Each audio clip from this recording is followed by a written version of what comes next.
Okay.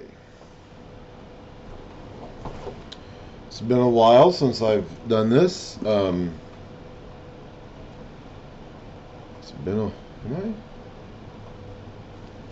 One of these days I need to. One of these days I need to figure that out. I said at the end of last time that I wanted. It's been a while. I'm kind of having to settle in here again. Wanted to give a little bit more information about Sodom and Gomorrah so we can help kind of understand somewhat more about this event. This event is pretty important. I mean, obviously, it's going to be a famous story even to this day, but it also basically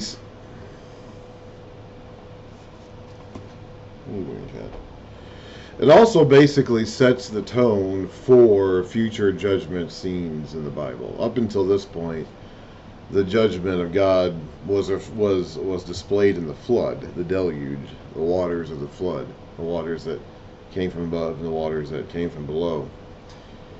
And in this case, from now on, judgment is going to be. Okay, I don't want you to. Okay, I want you to. You need to stop this. Judgment is going to be associated with fire more so than water, fire and brimstone.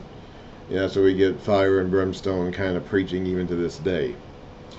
So this imagery of smoke going up from a blackened landscape, utter destruction, ruined by fire, and devastation by fire and brimstone is going to be kind of our picture of judgment pretty much from this point forward. Okay, so Sodom, there's actually 4 cities here: Sodom, Gomorrah, Admah, and Zeboim. In the story of the angels visiting the city, they only go to Sodom. That's where Lot was living. I get it was the capital, kind of like the most important city of this area. And they were on the southwest shore of the Dead Sea. This area, as we found out when Lot first moved there, after Abraham made the suggestion that they part ways, was at this time a very fertile valley, well watered by the Jordan River going to the Dead Sea, and I'm not sure what other irrigation channels they had developed at that point in time. It would never be that again. From the judgment onward, it was always going to be an arid, dry, and salty, inhospitable place. This judgment of God on these cities ended that era in history in which this was a lush landscape. From that point onward, it would never be that again. There are several archaeological sites that have been discovered that could be a match for one or of these cities. Uh, there's always going to be questions about some of these things, and the trend today is to doubt the Bible's veracity and have the stance that it's wrong until it's proven right.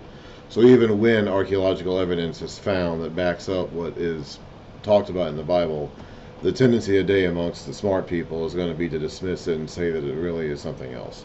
We'll get into more of that as we go. Kind of go into the development about how it got to that way and just how that academic field of archaeology kind of took that turn over the course of the last 100 years or so. Right now, we're not really going to go into that.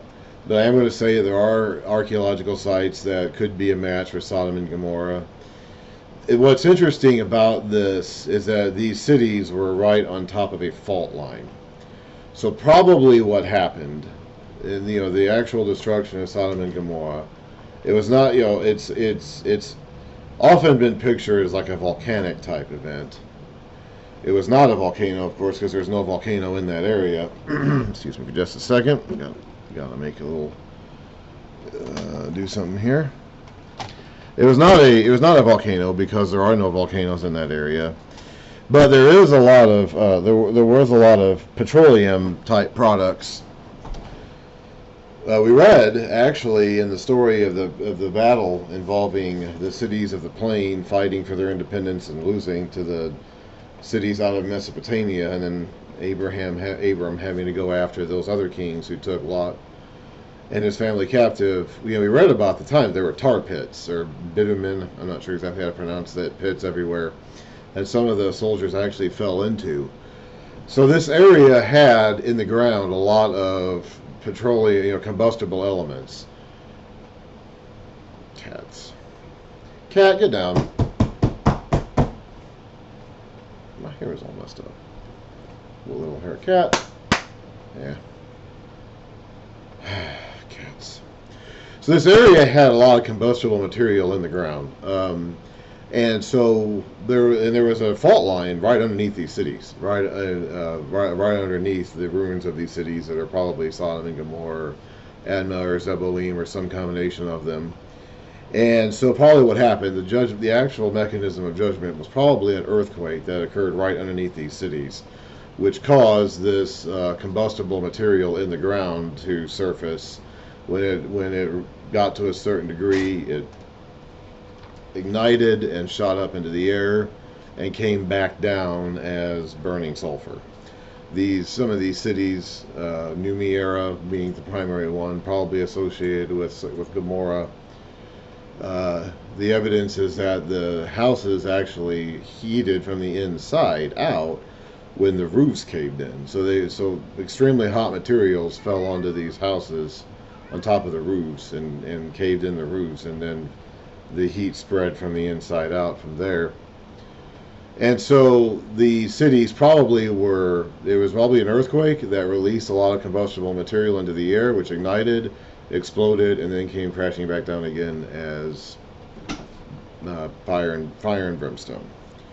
And it would have resulted in a very thick black smoke that Abraham saw the next day. Lot's wife turning into a pillar of salt is probably not anything mysterious. One of the things that's interesting about these really ancient Hebrew texts is that they were often, and we already have seen this. We saw this with the flood. We saw this about the whole Nephilim thing and the sons of God. There's a lot of stuff in here that is mentioned very simply and not given a lot of attention. And I think honestly, in many of these cases, the author does not think he is writing anything mysterious. Like when he says that Lot's wife looked back and became a pillar of salt, I think he means that very literally. It's if you've ever seen pictures of the victims of Pompeii, most people probably have heard of the explosion of Mount Vesuvius, which occurred in 79 AD in Italy, and the two nearby towns, Pompeii and Herculaneum, were completely covered in ash. And they were found 1,700 plus years later and have been slowly excavated. And you can see exhibits of them. You can go into Google now and look up images of the Pompeii victims that they were literally encased in ash, and their bodies were preserved in cast-like form, and kind of like because of being buried under ash. And that's probably something along the lines of what happened to Lot's wife. Lot's wife probably went back. Probably was a native Sodomite, most likely.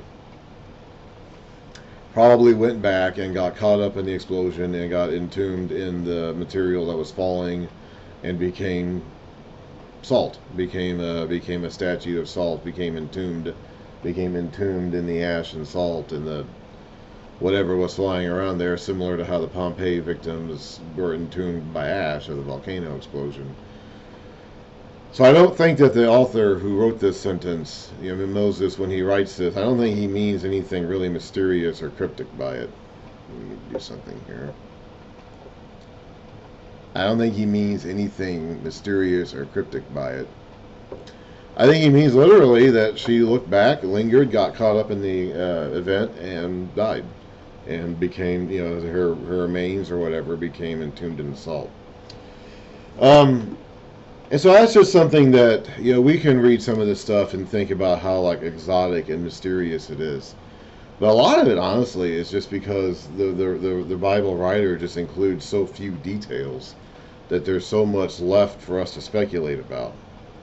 That the writer probably isn't intending to write anything mysterious, but it's just because there are so few details, our imaginations are left to ponder some of these things.